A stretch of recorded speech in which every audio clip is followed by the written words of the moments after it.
People said I was crazy when I brought Terry on board, but I'm a firm proponent of paradigm breaking, outside-the-box thinking. LJ, I'll bring you up to speed with this, with Bianca off today. This is something Tez said yesterday. Yeah. And I was down at Yeronga Pool. I've been training for my first ever triathlon. That's where I learned to swim when I was a kid. Well, I haven't learned to swim often enough, and I'm facing an open water swim. Here's the problem. With the dad bods, my training mate Eduardo, and we're doing a triathlon. I say TRY this weekend. Absolute entry level out at Raby Bay as part of the Queensland Tri Series. The reason we're only doing 200 metres swim, which is the minimum, is because I've never swum that much before. And because I'm asthmatic as a kid, I get this automatic reaction when I'm running out of air that I panic and I'm going to drown. And especially today, already shortness of breath, being worried about hitting 200 metres.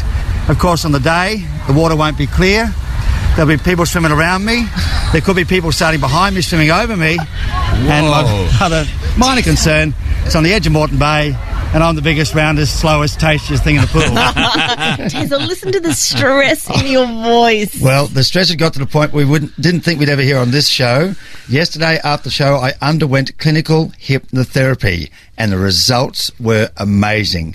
I'm going to take you through a session next. Don't worry, you won't go into a trance. No. Just I will.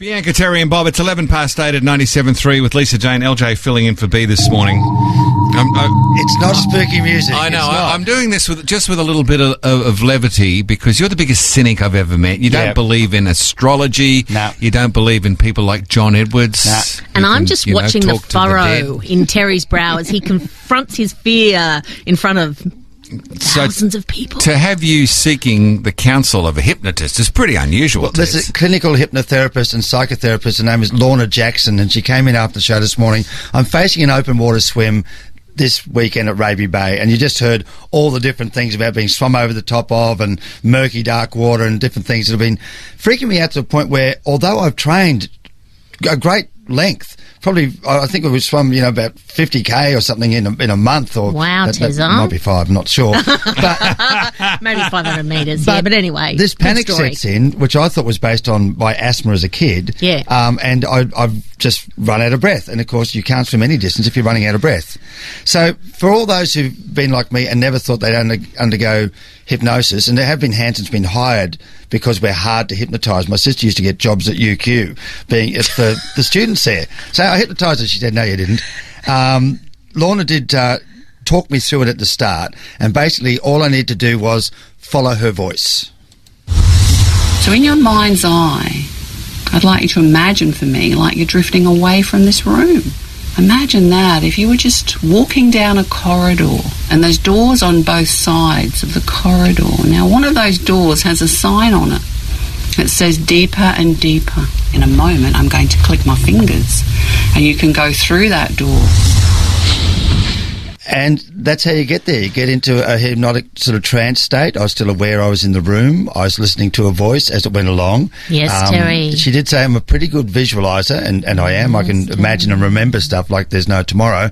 But we found ourselves going through memories of when I'd felt this knot in my chest, such as I feel, which I thought was based on my asthma as a kid. Mate! And we went back to all sorts of places, including a memory of playing with my brother and sister in other kids in the neighbourhood in Windsor when I was about 6 years old.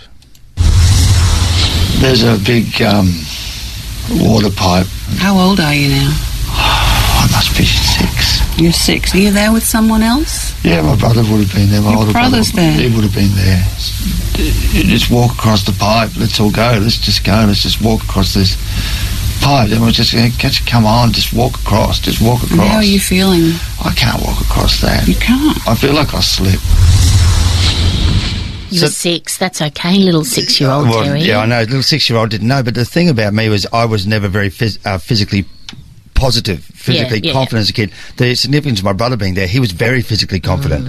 And so nothing to do with water as far as it goes, but to do with fear and not being able to do something. And my memory, my mechanism goes, when you don't feel like you can do it physically, bang, clamp up. Feel that same fear mechanism.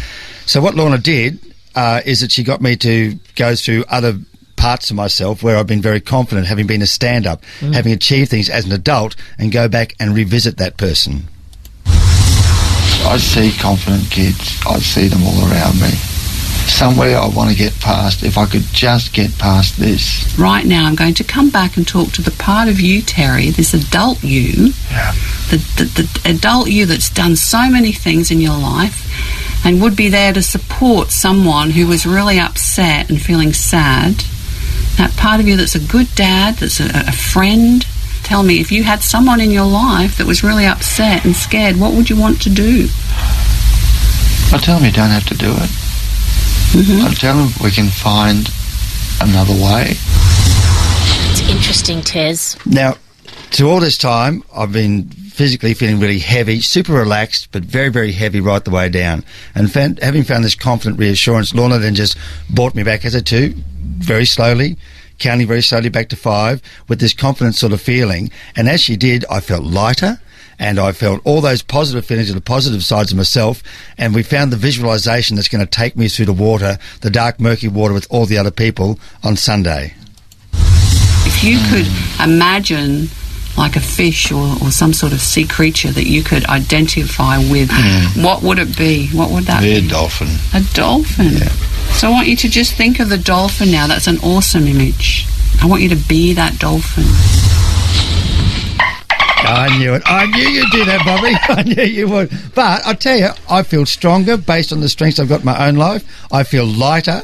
I feel confident. I do worry that I'm going to get out in front of the Tangalooma ferry and just proceed at the front of the bow and swim all the way across. But Lorna Jackson, clinical hypnotherapy and psychotherapy, thoroughly recommend it, guys, and that comes from the biggest skeptic going around town. And if you want to cheer Tez on, it's Sunday morning. You'll be in the water at 7, so I imagine the whole event's probably starting about 6. And I checked up on the web, on the website. It's not at Masthead Drive where the dog beach is. It's at Raby Bay Harbour. Is that good? At Cleveland, near the Cleveland Railway Station there. Yeah. Well, when you get out of the water, one of my favourite restaurants is there, the Funky Mexican. Bobby will be sitting there eating breakfast. Good luck to everyone in this weekend's triathlon. I'm coming to get you as a dolphin. Go, you beautiful dolphin. 8:16 with a top of 30 today.